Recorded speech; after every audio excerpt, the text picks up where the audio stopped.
La soirée de ce vendredi 2 mai 2025 à l'hôtel Soleil d'Afrique de Parakou a été pour l'antenne Fiad Parakou un moment de partage d'expériences et de vibrations positives.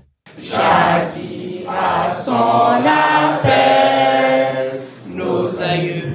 Je m'engage à penser seulement ce qu'il y a de meilleur.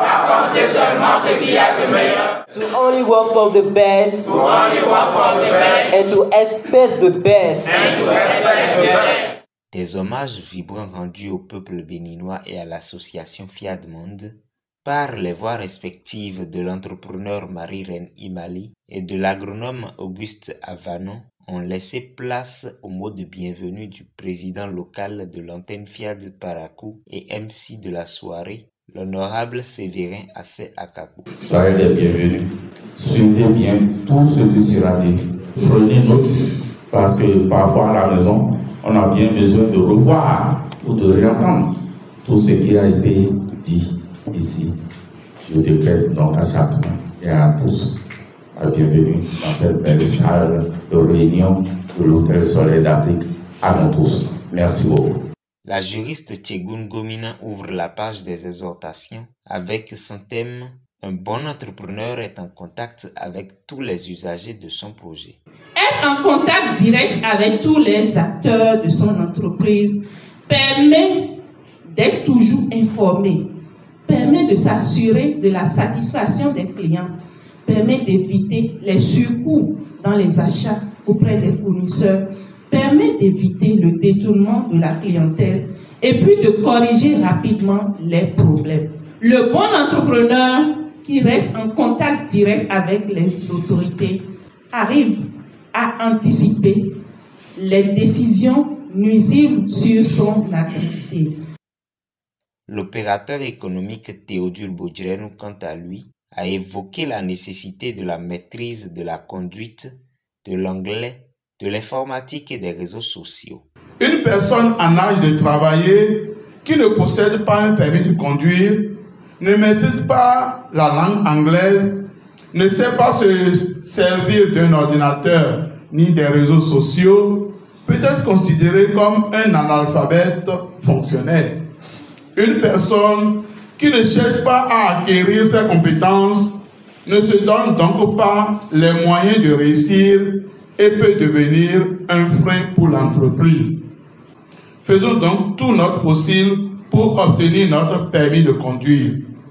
Améliorer notre expression en langue anglaise, maîtriser l'informatique et les réseaux sociaux. Ce sont des atouts indispensables pour le monde du travail aujourd'hui. Le censeur Simplice Lokonhoundé, quant à lui, a rappelé l'importance du pardon dans le bonheur conjugal. Dans le couple, chers amis, il n'y a pas de droit acquis. Tout est négociable.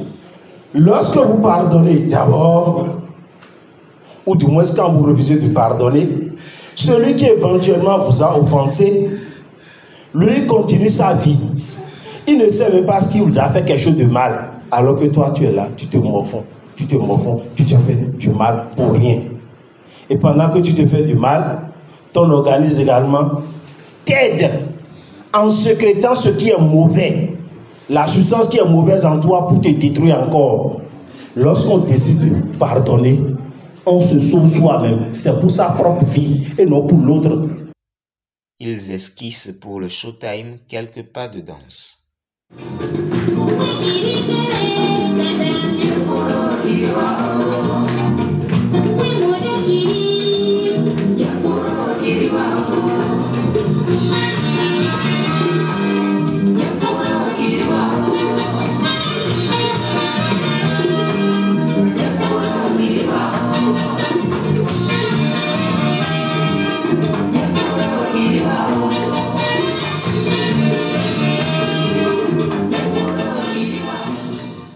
Pour clore cette page des exhortations, le docteur Omar Dadjo nous parle de la santé par la zen attitude.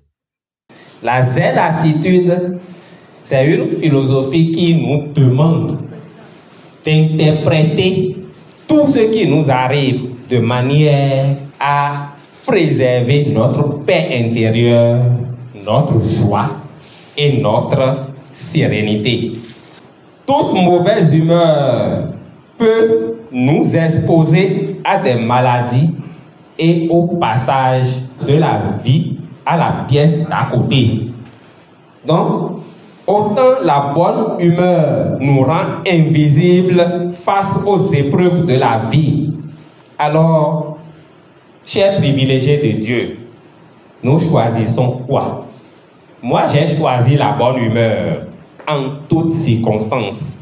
Et donc, je nous demande d'adopter cette attitude et surtout de cultiver notre sérénité pour cultiver notre santé totale. L'entrepreneur Romuald Assoba dirige l'appel à contribution. La générosité est un cercle invisible.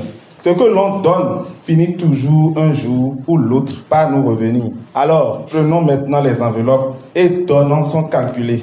Guidés par l'enseignant Cora Kadri, ils élèvent tous leurs vibrations.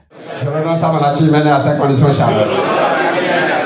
Je renonce à ma nature humaine. Ainsi s'achève l'Académie de la réussite totale de ce vendredi 2 mai et ils rejoignent le restaurant pour le partage du cocktail.